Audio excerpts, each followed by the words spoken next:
दोस्तों ये बर्र-ए-आज़म अमेरिका का बहुत ही कदीम नक्शा है। जिस जगह आज मैक्सिको है वहाँ इस जगह पर एक अजीम सल्तनत एज़टेक अंपायर हुआ करती थी। तकरीबन 2 लाख मुरब्बा किलोमीटर से ज़्यादा रकबे पर फैली इस एम्पायर में 500 के लगभग रियासतें शामिल थीं और यहाँ 60 लाख इंसान रहते थे। एज़टेक एम्पायर के जुनूब में नीचे की तरफ इस जगह तक का इलाका माया तहजीब का गढ़ था। ये तहजीब तकरीबन 4000 बरस पुरानी थी। आर्ट और कल्चर ने उसका नाम बहुत बुलंद किया। ये एम्पायर आजकल के हिसाब से देखें तो अमेरिकी मुल्क एक्वाडोर से शुरू होकर चिली और अर्जेंटीना के इलाकों तक फैली हुई थी। इन 3 बड़ी तहजीबों के अलावा ऊपर नीचे इस पूरे बर्र-ए-आज़म में बहुत सी छोटी छोटी आबादियां भी थीं। वेस्ट इंडीज के जज़ायर में आरावाक नस्ल के लोग रहते थे। उसी तरह पूरे अमेरिका में कनाडा से लेकर ब्राज़ील और अर्जेंटीना तक जगह जगह मुख्तलिफ नेटिव मकामी अमेरिकी कबाइल थे। ये ज़्यादातर छोटी छोटी बस्तियों या आप उन्हें देहात कह सकते हैं उनमें रहते थे। मकई उनकी मनपसंद खुराक थी जिसे वो बड़े पैमाने पर उगाते थे। मकई पसंद करने वाले ये नई नस्ल के लोग करोड़ों में थे।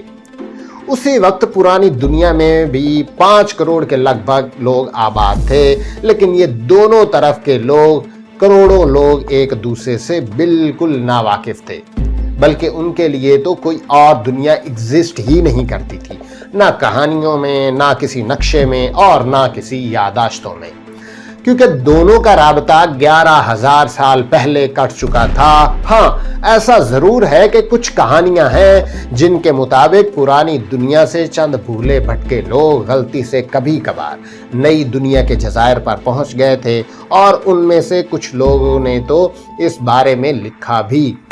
3वीं सदी यानी आज से कुछ 1700 बरस पहले की चाइनीज शायरी में एक दूर दराज अजनबी ज़मीन का जिक्र मिलता है। चाइनीज शायरी में उस ज़मीन को फ्यूजिंग लिखा गया था, जिसका मतलब है कि आउट ऑफ द वर्ल्ड, इस दुनिया से बाहर की कोई जगह।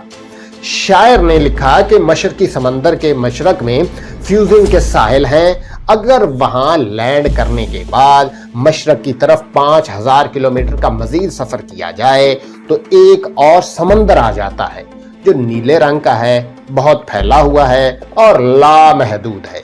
हो सकता है ये फ्यूजिंग अमेरिका ही हो, क्योंकि बर्र-ए-आज़म अमेरिका चीन के मशरक में है और उसे पार करके एक और समंदर यानी बहरे ओकियानूस शुरू हो जाता है।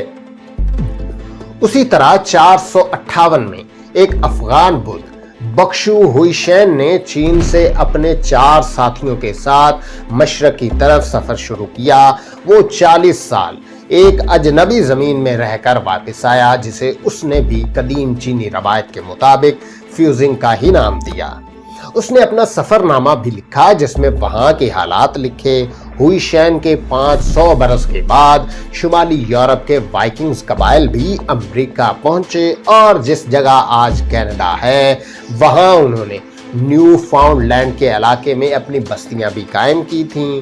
उन बस्तियों के मॉडल्स आज भी वहां मौजूद हैं। चीनियों और वाइकिंग्स की तरह कुछ मुसलमान भी दावा करते हैं कि वो भी 10वीं सदी में स्पेन के अमरी हुक्मरान अब्दुर्रहमान सोयम के दौर में अमेरिका पहुंचे थे, बल्कि उन्होंने तो वहां आबादियां भी कायम की थीं, मसाजिद भी बनवाई थीं और इस्लाम की तबलीग भी की थी। ये उनका दावा है।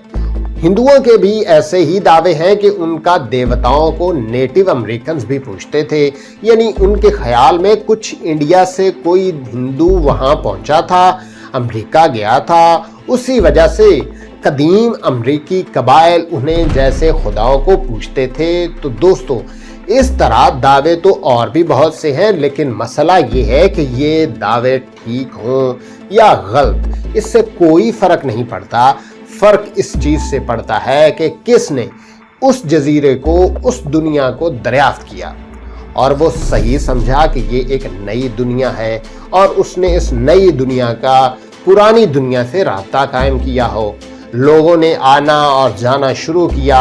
तो दोस्तों, ये राब्ता ना हो तो चीनियों की दरियाफ्त से मुमकिन हुआ तो بدھ پٹھان کے سفر سے نہ تو کسی مسلم نے نہ ہندو جہاز ران کی مہم جوئی سے دونوں دنیا میں رابطے قائم ہوئے اور اسے صحیح سمجھا گیا۔ دونوں جگہ جو اجنبیت ہزاروں برس سے پرانی دنیا اور نئی دنیا میں موجود تھی، ہزاروں برس سے وہ موجود رہی۔ پرانی دنیا کے لوگ یہی سمجھتے رہے کہ یورپ اور افریقہ کے ساحلوں پر دنیا ختم ہو جاتی ہے، اور امریکی قبائل بھی یہی سمجھتے تھے کہ ان کے ساحلوں سے آگے پانی ہی پانی ہے اور کچھ بھی نہیں، آنکھ اوجل پہاڑ اوجل۔ یہ دوری ہزاروں سال اور بھی قائم رہ سکتی تھی، لیکن پھر یہ ہوا کہ 15ویں صدی آ گئی، یعنی کہ 15th century۔ اس صدی میں انٹرنیشنل پاور ڈائنامکس میں، طاقت کے عالمی کھیل میں ایک ایسا شفٹ آیا کہ اس نے سب کچھ بدل کر رکھ دیا۔ پرانی دنیا کا انسان اور خصوصاً یورپ کا انسان اتنا مجبور ہو گیا کہ اسے اپنے کمفرٹ زون سے، اپنی جغرافیائی حدود سے باہر نکل کر نئے راستے اور نئی زمینیں تلاش کرنا پڑی۔ یہ بدلاؤ، یہ شفٹ مسلم فاتحین کی وجہ سے آیا تھا۔ یہ شفٹ کیا تھی؟ تو دوستو، یہ پرانی دنیا جسے نیٹو امریکنز 25,000 سال پہلے چھوڑ کر آئے تھے، وہاں 15ویں صدی سے پہلے تک یورپ ایک بڑی طاقت تھی، ایک ڈومیننٹ فورس تھی۔ یورپ کا رومن امپائر سینکڑوں برس تک دنیا کی واحد سپر پاور رہا تھا اور ایشیا کے کئی علاقوں تک اس کی حکومت قائم رہی تھی، لیکن رفتہ رفتہ رومن امپائرز کمزور ہوتی چلی گئی اور آخر میں اس کی آخری علامت بازنطین امپائر ہی باقی بچی تھی۔ یہ امپائر بھی اب کیا امپائر تھی؟ محض ایک شہر قسطنطنیہ تھا، جسے پرانے وقتوں کی یاد میں اور طاقتور دیواروں کے آسرے پر ابھی امپائر یا سلطنت کہا جاتا تھا۔ پھر یوں ہوا کہ 1453 میں رومن امپائر کی آخری نشانی کو ترکوں نے نیست و نابود کر دیا۔ نوجوان ترک سلطان محمد فاتح نے قسطنطنیہ کو فتح کر کے رومن امپائر کا ہمیشہ کے لیے خاتمہ کر دیا۔ شہر کا نام بھی قسطنطنیہ سے بدل کر استنبول رکھ دیا گیا۔ 15ویں صدی میں یورپ کی طاقت مر گئی تھی اور اب وہاں صفِ ماتم بچھی ہوئی تھی، کیونکہ قسطنطنیہ صرف ایک اہم فوجی اڈہ ہی نہیں تھا بلکہ یورپ کا ایک مقدس شہر بھی تھا۔ یہ آرتھوڈوکس عیسائیت کا مرکز تھا۔ اسے رومن امپائر کے پہلے مسیحی شہنشاہ کانسٹنٹائن نے آباد کیا تھا۔ کانسٹنٹائن نے یہاں ایک شاندار چرچ ہیگا صوفیہ بھی تعمیر کرایا تھا، اس لیے یورپ بھر کے عیسائی اس شہر سے خاص عقیدت رکھتے تھے۔ لیکن عقیدت کے علاوہ اس شہر کی ایک اور اہمیت بھی تھی، کیونکہ یہ شہر ایشیا اور خاص طور پر چین سے یورپ کی تجارت کی ایک لائف لائن تھا۔ سینٹرل ایشیا کی منڈیوں سے چین کا ریشم، مسالہ جات، قیمتی پتھر، سونا چاندی اور نہ جانے کیا کیا کچھ اسی راستے سے یورپ آیا کرتا تھا۔ اب قسطنطنیہ ترکوں کے ہاتھوں میں چلے جانے سے یہ راستہ بند ہو گیا۔ اس شکست سے یورپ کے لوگ معاشی اور روحانی دونوں طرح سے ایک اذیت میں مبتلا تھے۔ معاشی طور پر یوں کہ تجارتی راستے بند ہونے سے یورپ میں روزگار کے مواقع بہت کم ہو گئے تھے۔ لوگ غریب ہونے لگے تھے اور اس حد تک غریب ہونے لگے تھے کہ کھانے پینے کے لالے پڑ گئے۔ بھوک سے مجبور لوگ اپنے بچوں کو گندگی کے ڈھیر پر پھینک جاتے، کسان خودکشیاں کرنے لگے تھے یا سود پر قرض لے لے کر ایک غلامانہ سی زندگی گزارنے پر مجبور تھے۔ پھر دوستو یہ ہوا کہ بھوکے ننگے لوگ اپنی جانیں بچانے کے لیے لوٹ مار پر اتر آئے۔ کچھ ہی عرصے میں جرائم اس حد تک بڑھ گئے کہ یورپ کی گلیوں میں چلنے والے اپنی نگاہیں زمین کی بجائے آسمان کی طرف اٹھا کر رکھتے تھے۔ وجہ یہ تھی کہ گھروں میں چھپے مجرم کھڑکیوں سے پتھر گرا کر راہ چلنے والوں کو کچل دیتے تھے اور پھر ان لاشوں کے کپڑوں سے جو ہو سکتا تھا چرا لیتے تھے۔ چنانچہ خیریت اسی میں تھی کہ سر اٹھا کر دیکھ بھال کر چلا جائے۔ دولت مند لوگوں نے تو گارڈز رکھ لیے تھے، لیکن عام لوگ سرے عام مر رہے تھے۔ سرکاری محافظ بھی اس صورتحال میں بے بس ہو چکے تھے۔ تو دوستو یہ تو یورپ کی معاشی تباہی تھی جو کہ قسطنطنیہ کے چھین جانے سے اور تجارتی راستہ بند ہونے سے یورپ پر نازل ہوئی تھی۔ दूसरी तबाही रूहानी थी।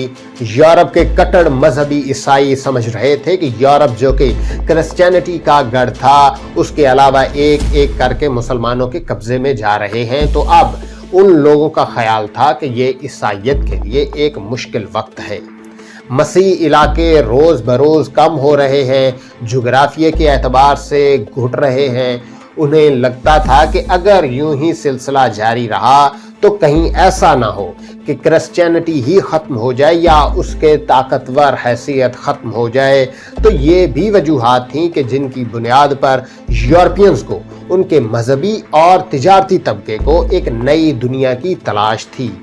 लेकिन एक ऐसी दुनिया उन्हें भला कहाँ मिल सकती थी, वो तो नहीं जानते थे कि उनके मगरब में बस 4-5 हज़ार किलोमीटर के फासले पर एक ऐसी दुनिया मौजूद है जिसका रकबा इस दुनिया के तकरीबन बराबर ही है और जो कुदरती वसाइल, सोने, चांदी, तेल वगैरह से भी मालामाल है।